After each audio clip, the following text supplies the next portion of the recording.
Hey, little girl, what are you doing on the road all by yourself? Where is your mother?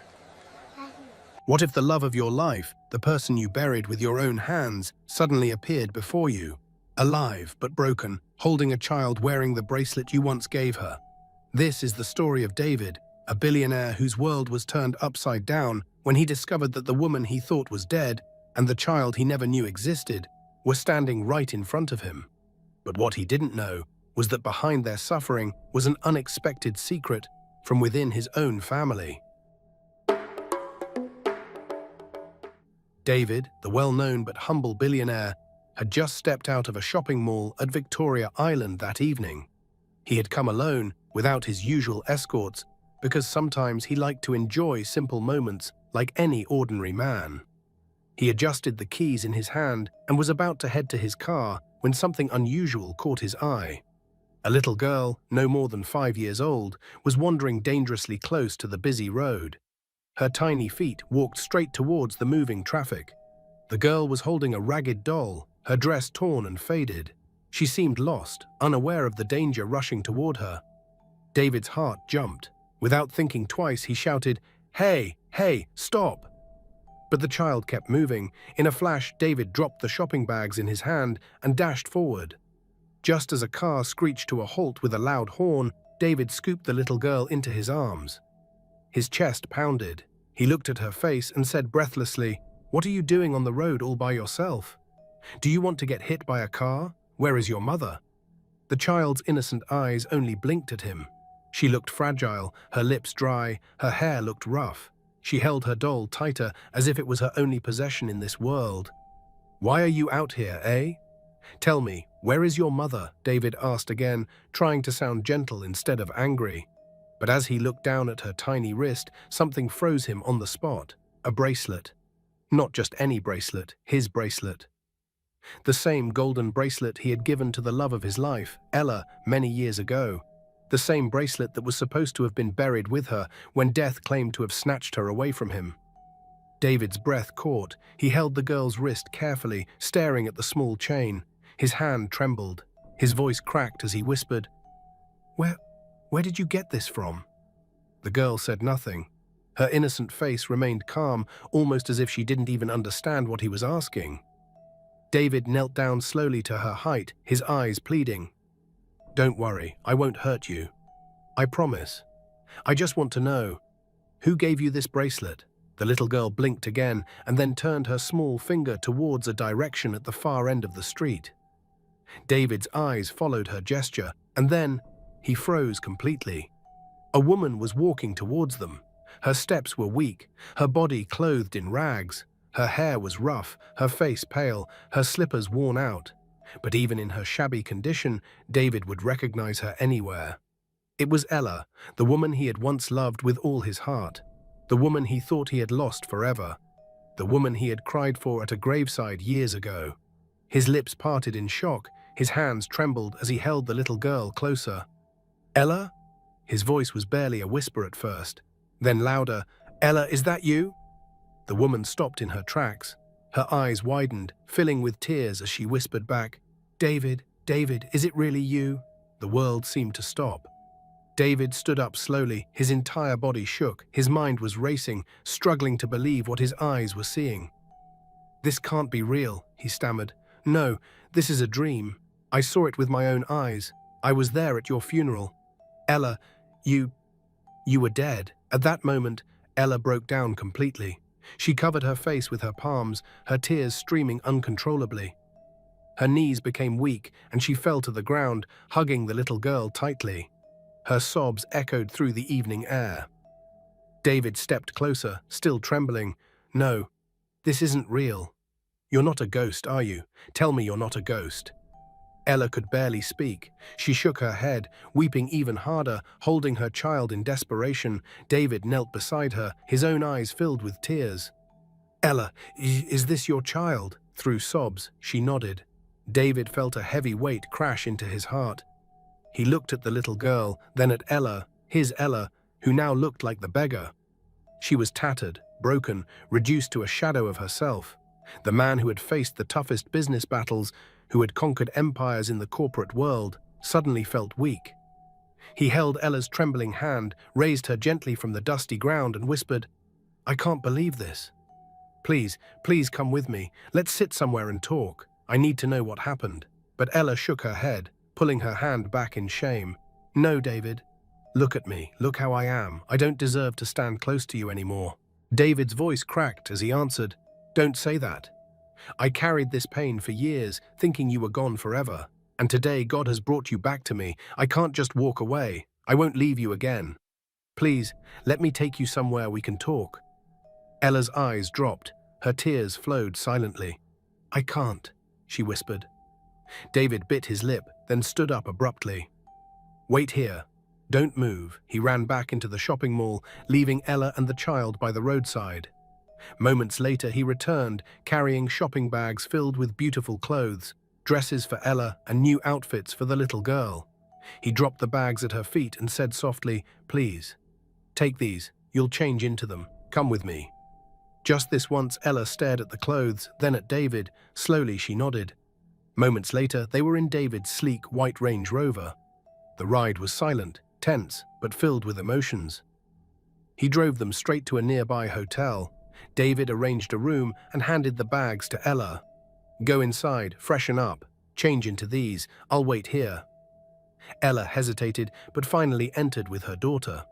When she came out later, David almost couldn't breathe. She was transformed, glamorous once again, shining with a beauty that time and suffering had not destroyed. David walked to her, took her hand gently, and almost broke into tears. "You're still the most beautiful woman I've ever known." He led her into the hotel's restaurant where they sat opposite each other.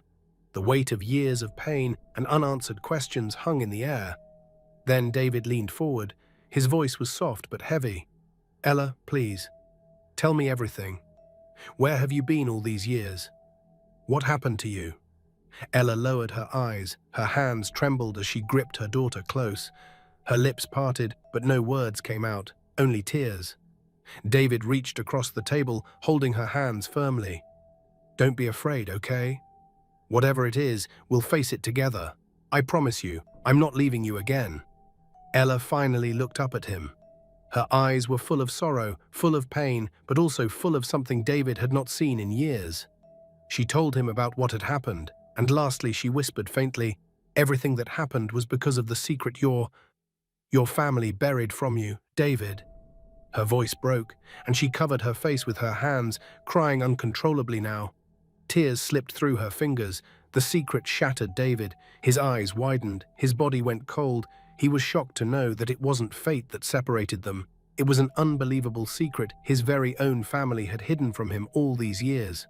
He stood, walked around the table, confused, and couldn't believe what he had just heard, and gently he drew close and pulled her into his arms.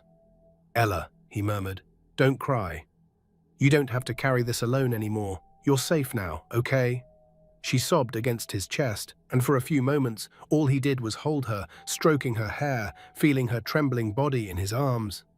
When she finally calmed, he whispered, "And this child, is she?" Ella nodded calmly. Tears dripped from her eyes. David froze, his entire body stiffened. He slowly pulled back to look at her face.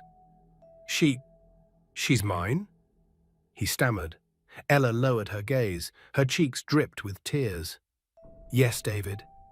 She's your daughter." The words hit him like thunder. His knees weakened. His chest tightened with emotions too strong to name.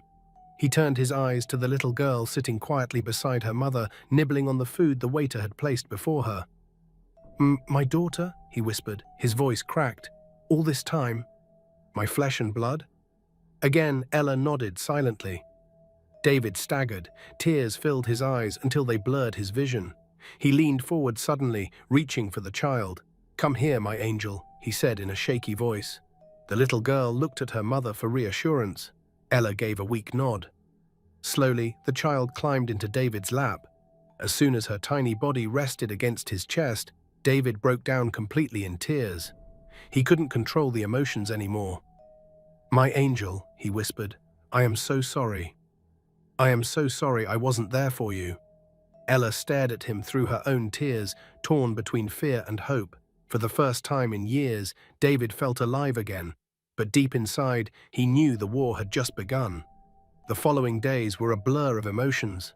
David lodged Ella and her daughter in the hotel, refusing to let them return to wherever they had been living before. Each morning, he would come by with new clothes, new toys, and food, eager to make up for the years lost. Ella, though grateful, was still hesitant. She smiled sometimes, but her eyes looked worried. She would often sit at the edge of the bed, staring into space. Her thoughts locked in shadows she couldn't bring herself to share yet. One morning, David arrived with a big smile. He found Ella sitting on the bed, watching her daughter play with a new teddy bear he had bought. "I can't stop looking at her," David said, leaning against the doorframe. "She has my eyes. The way she smiles, it's like looking at myself when I was a child." Ella smiled faintly, but said nothing. He came closer, then added with determination, "I have to travel for a business conference in California. Just 5 days. When I return, I'm going to take you to see my family. I can't wait to see the look on their faces when they see you alive." His tone was deep with anger. Ella's eyes widened in fear. "No, David. Please don't. You know your mother never wanted me. She never thought I was good enough for you. I don't want to cause you problems with her." David frowned but shook his head. "Ella, that? That doesn't matter anymore. You are mine. That's all that matters. And I will make them regret the secret they had buried away from me all these years." Ella lowered her eyes, still unconvinced and panicking, but she didn't have a choice than to trust him. David kissed her forehead. "Don't worry. When I return, everything will be all right. We will fight this together." He kissed the little girl's forehead and left. That evening, he left for the airport. On the flight, his mind was restless. The image of Ella's tears haunted him, but he convinced himself he would fix everything. He just had to. Meanwhile, Ella stood by the window of the hotel, holding her daughter close. She watched the city lights flicker outside. Her lips trembled as she whispered into the night, "Oh Lord, help me. The truth will shake everything, but maybe this time, justice will finally come." She held her daughter tighter, rocking her gently. The 5 days of David's trip to California felt like 5 months to Ella. Each night, Ella lay awake in the hotel room, watching her daughter's chest rise and fall as she slept peacefully, staring into space and wondering what would happen when David's words finally came true. "I can't wait to see the look on their faces when they see you alive," he had said in fury. Those words haunted her. They promised justice, but they also carried danger. She often touched the bracelet on her daughter's wrist, the same one David had recognized that fateful day. It was more than just jewelry. It was the only proof of a love she thought had been buried forever. Finally, the conference ended, and David flew back home. The very next morning, he went straight to the hotel where Ella and the child were staying. The little girl ran into his arms the moment she saw him, and David lifted her high. His laughter echoed in the room. "I missed you, my angel," he said, kissing her forehead. He turned to Ella, "And I missed you even more." Ella blushed faintly. Her eyes glistened. She had missed him too, more than she dared admit. David sat them down. Excitement bubbled in his voice. "Ella, the time has come. My parents are organizing our family gathering in 2 weeks. It happens every 6 months. Almost all our relatives and business associates will be there. This time, I'm going to introduce and show you to them as my wife-to-be." Ella's heart skipped a beat. "David, are you sure?" she wanted to say. But David cut in firmly. "Forget the fear, Ella. Even my mum can't control me anymore. I've waited too long for this moment. I want the world to know that you are alive and to expose the truth." Ella trembled, but then she nodded faintly. That evening, David called his mother. "Hello, Mum," he said with a smile. "My handsome son," Mrs. Rebecca answered cheerfully. "How are you?" "I'm fine, Mum. I'm calling about the family event, and guess what? I have a surprise for you on that day," David replied. Rebecca laughed. "A surprise?" "Tell me," David chuckled. "I'll be coming with the woman I want to marry." Rebecca's tone hardened. I hope she's from a family of wealth and hope she has class. You know I don't want any dirty, low-class girl as your wife." David smiled faintly. "Don't worry, Mum. You'll like her. She has class. And I have a bigger surprise for you too." Rebecca laughed softly. Bigger surprise? Really? Good. I can't wait to see her and the big surprise too. David's voice lowered. Then make sure the whole family and all our business associates home and abroad are there. Make it perfect, because this time the surprise I'm bringing is bigger than you can imagine. And this gathering will be one nobody will ever forget. He ended the call and his smile faded. 2 weeks passed quickly.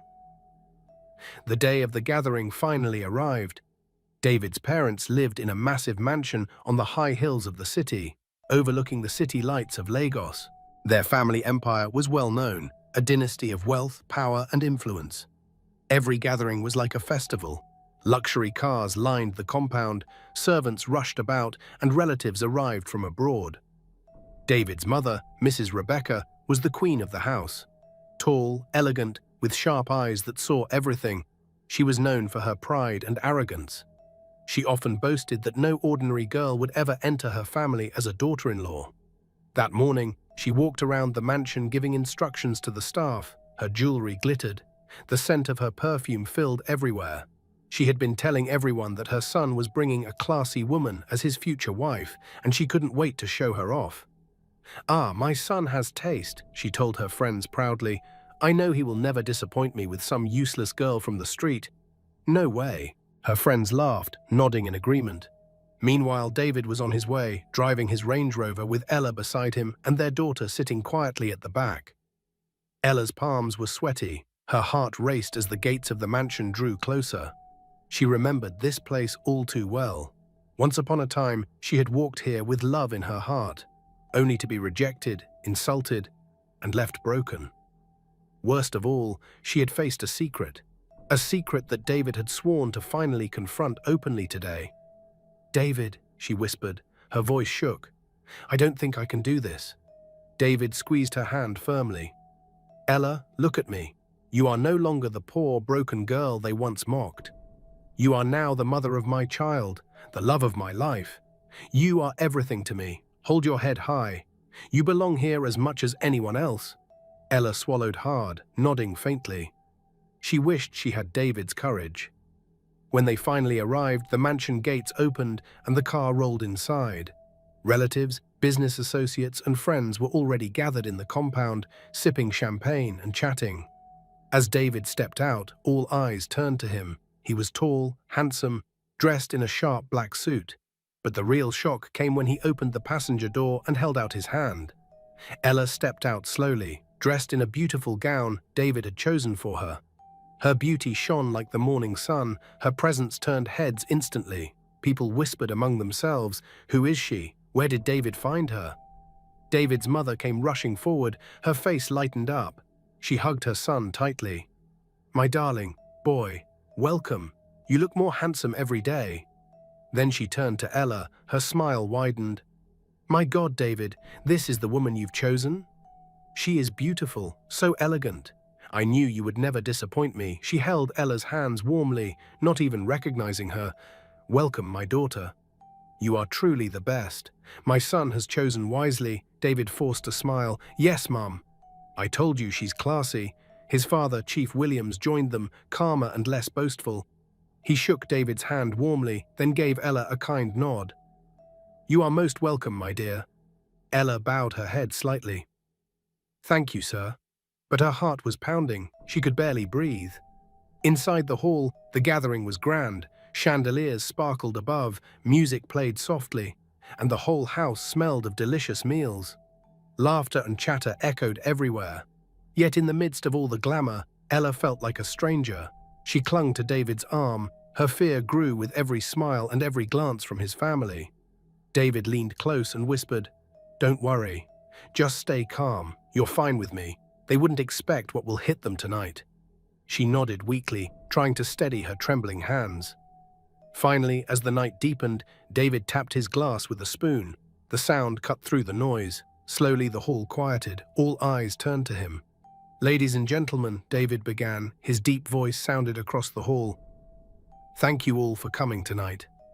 This family gathering has always been about celebrating our legacy. But tonight, I want to share something even greater.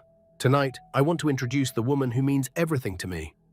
The crowd clapped politely. Everyone smiled. Mrs. Rebecca's face shone with pride. David turned to Ella. His eyes were tender. He took her hand and lifted it gently. "This woman is my heart. She is the one I want to spend the rest of my life with." Cheers filled the hall. Some relatives shouted, "Congratulations!" Others clapped loudly. But then David's voice changed, becoming firm, his gaze fixed on his mother. "Mother," he said slowly, "do you remember Ella Simon?" The hall froze. The name fell like a heavy stone in water. The cheerful noise died instantly. Heads turned, whispers broke out. Rebecca's smile vanished, her face stiffened. "Ella Simon?" she said sharply. "Why would you mention such a name here? That girl is dead, long gone. Don't disgrace us by speaking of her." David's lips curled into a cold smile. He squeezed Ella's hand tighter and said, "No, Mother. She isn't dead. She is alive." Gasps echoed through the hall, and slowly David turned to Ella and pulled her forward. "Because Ella Simon is standing right here." The hall went silent. Forks stopped in mid-air. Glasses froze halfway to lips. Every eye now fixed on David, Ella, and Mrs. Rebecca. Rebecca's face drained of color. Her lips trembled. What nonsense is this?" she stammered. Her voice shook. "David, what game are you playing? That girl is dead. I was at her funeral. I watched her coffin go down. How dare you bring up her name here?" David's grip on Ella's hand tightened. His voice rang clear, steady, and firm. "No, Mother. She didn't die. Your plan failed. Look well. The woman standing here, alive and breathing, is Ella Simon." Again, gasps and murmurs swept across the hall. Some relatives stood up in shock, trying to get a closer look. Ella's body trembled, but she stood firm beside David. Slowly, she brushed her hair back, revealing her full face to Mrs. Rebecca and the crowd now. Rebecca stumbled back a step. Her hand flew to her chest. No, this is impossible. You can't be alive," she stammered. Ella's voice shook but carried strength. "Yes, Mrs. Rebecca, I am alive. The same girl you hated, the same girl you tried to erase from your son's life. But God did not allow your plan to succeed." The crowd gasped again. Business associates exchanged uneasy glances. Family members whispered loudly. Chief Williams, David's father, frowned deeply. "Rebecca, what is this woman saying? What does she mean?" he asked, still shocked. Rebecca shook her head wildly, trying to deny it. "She's saying nonsense. This low, wretched thing here is just trying to disgrace me." But Ella's tears fell freely as she stepped forward. Her voice cracked with pain. "Am I lying? That night, years ago, when your hatred for me grew too much, you sent men to murder me. They beat me and stabbed me until I could not move. They left me bleeding by the roadside. You thought I would die. You wanted me gone forever so your son could marry a woman of your class." The hall erupted in murmurs. Everyone couldn't believe what they were hearing. Ella's voice broke as she continued, "But God saved me. A stranger found me and rushed me to the hospital. I survived, but I had to hide." Rebecca's knees weakened. She fell back into a chair. Her body shook uncomfortably now. David's eyes burned with fury. His voice thundered across the hall. "So it is true, Mother. You hated her so much that you tried to kill the woman I loved. You are heartless." Rebecca couldn't say a word. Guilt was written all over her face. Chief Williams staggered, clutching his chest. "Rebecca, you tried to kill her and framed her death. I thought you only hated an innocent girl. How could you soil your hand in blood?" At this moment, Rebecca's lips trembled. I only wanted her to disappear. I didn't mean—" "You didn't mean what?" David cut in sharply. "You didn't mean to kill her. You didn't mean to destroy my life. You didn't mean to rob me of the woman I ever loved. You're a monster. And guess what? You're about to see the biggest surprise I promised you."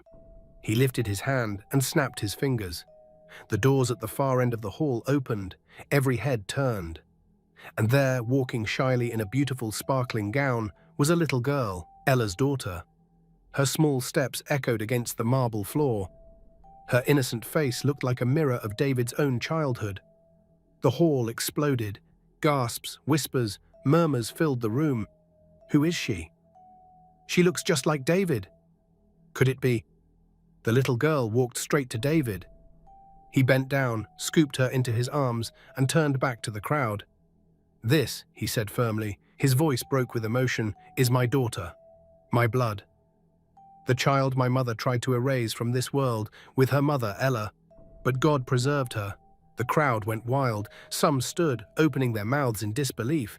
Others shook their heads. The shock was overwhelming and truly unexpected. David's father staggered forward, his eyes wet with tears. He looked at his wife, Rebecca.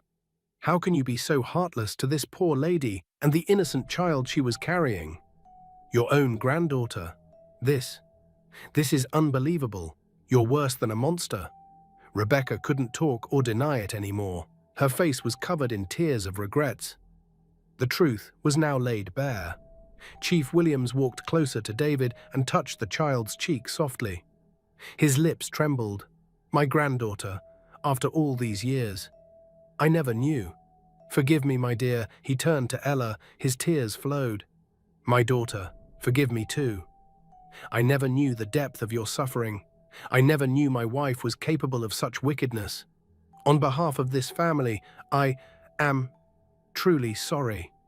Ella's tears streamed down as she bowed her head and nodded calmly. Rebecca buried her face in her hands, crying bitterly. Everyone finally saw her for the monster she is. David stood tall, his face hardened. "Mother, your pride and wickedness cost me everything. You almost destroyed me, but you failed. Today your shame is exposed before everyone." He paused. Then he swallowed hard. His voice was heavy with pain. "I will not press charges against you, but from today you are no longer part of my life. You will never come near me, Ella, or my child again." "It is over," Rebecca cried uncontrollably, begging, but no one moved to comfort her. Her shame was too great. Meanwhile, Chief Williams still embraced his granddaughter, kissing her forehead. Then he hugged Ella tightly. "Welcome back to the family, my daughter. From today, you are our own." The hall erupted in shouts. People cheered, but at the same time wiped tears from their eyes for the touching moment that just happened. David pulled Ella close, holding her hand high. His voice shook with emotion. "I said it before, and I'll repeat it now. This is the woman I will marry. This is the mother of my child, and nothing will ever separate us again." Ella wept in his arms, her daughter cuddled against them. For the first time in years, she felt safe, she felt whole, she felt alive. This story teaches us that as parents, instead of fighting against your child's choice of a spouse, support them, guide them, and pray for them. Pride and wickedness only lead to shame. No matter how long lies are hidden, the truth will always find its way out. What do you think of this story? Do you think David should have forgiven his mother, or should she have faced the wrath for what she did? Tell me in the comments below. And if you enjoyed this story, don't forget to like, share, and subscribe to Roots of the African Tales for more powerful stories like this. Remember, love always wins, and wickedness never lasts forever.